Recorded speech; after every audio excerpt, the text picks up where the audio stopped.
Ali institute of technology and textile. Subject है हमारा T 316 ए, chapter number 1 है और क्लास है इलेक्ट्रिकल थर्ड ईयर। टॉपिक का नेम है इक्वलेंट मसावी सर्किट ऑफ ट्रांसफार्मर, ट्रांसफार्मर का मसावी सर्किट। हमारे पास ये एक ट्रांसफार्मर है जिसकी दो वाइंडिंग को दिखाया गया है, जिसमें एक वाइंडिंग प्राइमरी और दूसरी वाइंडिंग सेकेंडरी कहलाती है। इसमें प्राइमरी को फ्राहम करदा वोल्टेज या इनपुट वोल्टेज V1, प्राइमरी के अंदर इंड्यूस्ड वोल्टेज E1, सेकेंडरी के अंदर induced voltage E2, secondary terminal voltage V2, primary current I1, secondary current I2 और कोर के अंदर फ्लो करने वाला फ्लक्स फाई। ठीक है, जब ट्रांसफार्मर इब्तदा में नो लोड की हालत में चल रहा हो तो ट्रांसफार्मर के ऊपर किसी किस्म का लोड ना मौजूद हो, तो हमने ट्रांसफार्मर की वाइंडिंग की नोड लोड रिएक्टेंस और नो लोड रेजिस्टेंस निकालनी हो तो फार्मूला है E1/I magnetising current R0 is equal to E1/IW iron loss current. अब ये ट्रांसफार्मर की एक कंडीशन को दिखाया गया है जिसमें ट्रांसफार्मर की प्राइमरी वाइंडिंग को नो लोड की सूरत में ज़ाहिर किया गया है। प्राइमरी वाइंडिंग की रेजिस्टेंस को R1, सेकेंडरी वाइंडिंग की रेजिस्टेंस को R2 और इन दोनों का मजमुआ Z1। इसी तरह I0 जो हमारे पास नो लोड करंट है वो दो करंट्स का मजमुआ होती है IU plus IW। Magnetising current और आयरन लॉस करंट दोनों जब ब्रांचेस की सूरत में जाती हैं तो करंट डिवाइड हो जाती है, लेकिन अगर बैक की जानिब जाएं तो ये मजमूए के बराबर है। इसी तरह अगर हमने E2 बार मालूम करना हो तो E2/K निकालने का फार्मूला है K equal to N2/N1 V2/V1 I1/I2। इनमें से किसी एक की मदद से हम K की वैल्यू निकाल सकते हैं और किसी एक की मदद से निकाल सकते हैं।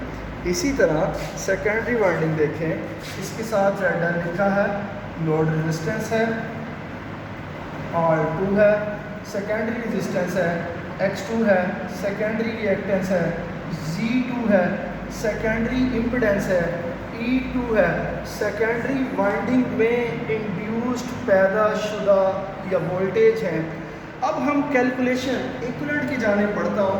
कैलकुलेशन या हिसाबी अमल या ट्रांसफार्मर के डाटा को इकट्ठा करने में आसानी पैदा करने के लिए ट्रांसफार्मर की प्राइमरी साइड को सेकेंडरी या सेकेंडरी साइड को प्राइमरी पर मुंतकिल कर देने के अमल को क्या कहते हैं?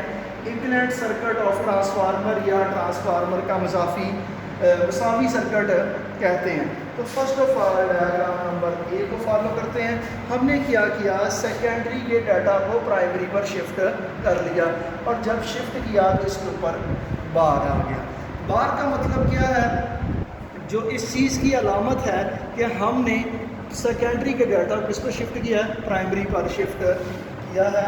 इसी तरह इसके अंदर फ्लो करने वाली करंट IW और इसके अंदर फ्लो करने वाली करंट IU है। देखें I1, R1, X1, Z1 primary, I2 थी लेकिन प्राइमरी पर शिफ्ट की है इसलिए उसके ऊपर क्या आ गया है? बार आ गया है।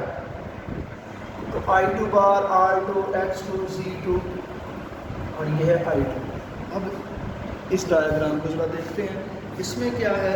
इसमें भी उसने बताया है कि ये प्राइमरी का डाटा है लेकिन सेकेंडरी का डाटा किस पे शिफ्ट किया गया है? प्राइमरी पर। अब कैसे? अगर सेकेंडरी के डाटा को प्राइमरी पर शिफ्ट करना है तो K स्क्वायर से डिवाइड करना है और अगर प्राइमरी को सेकेंडरी पर शिफ्ट करना है तो डाटा को K स्क्वायर से मल्टीप्लाई करना है। के निकालने का तरीकाकार मैं आपको पहले ही बता चुका हूँ। अब ये है R1 primary resistance, X1 primary reactance, R2 बार ये शिफ्टेड सेकेंडरी रेजिस्टेंस है, किस पे शिफ्ट की गई है? प्राइमरी पर। और ये शिफ्टेड सेकेंडरी रिएक्टेंस है, किस पे शिफ्ट की गई है? प्राइमरी पर। अब डायग्राम नंबर सी पे आ जाए तो R1 और ये शिफ्ट की थी हमने R2 बार, तो इन दोनों का मजमूआ total resistance of transformer in the term of primary, ये ट्रांसफार्मर की टोटल रेजिस्टेंस है। प्राइमरी भी मौजूद है, सेकेंडरी भी मौजूद है। हमने डाटा को कैलकुलेट में आसानी पैदा करने के लिए प्राइमरी पर शिफ्ट किया है और इन दोनों का मजमूआ R01 है। तो R01 is equal to R1 plus R2 bar. अब R2 बार आपने मालूम करना हो तो फार्मूला है R2 ओवर K स्केयर। इसी तरह ये टोटल रिएक्टेंस ऑफ ट्रांसफार्मर है इन द टर्म ऑफ प्राइमरी के लिहाज से।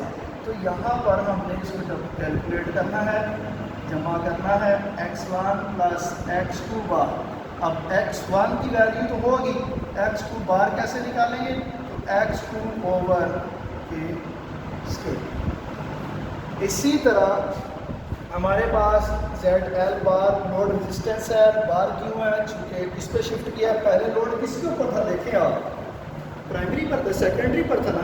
अब सेकेंडरी के लोड को उठा के हमने कहाँ पर शिफ्ट कर लिया है? प्राइमरी की जानिब, यानी कि सेकेंडरी मुकम्मल को प्राइमरी की जानिब मुंतकिल किया। उसके ऊपर भी क्या आ गया? बार आ गया। वोल्टेज के ऊपर भी क्या आ गया है?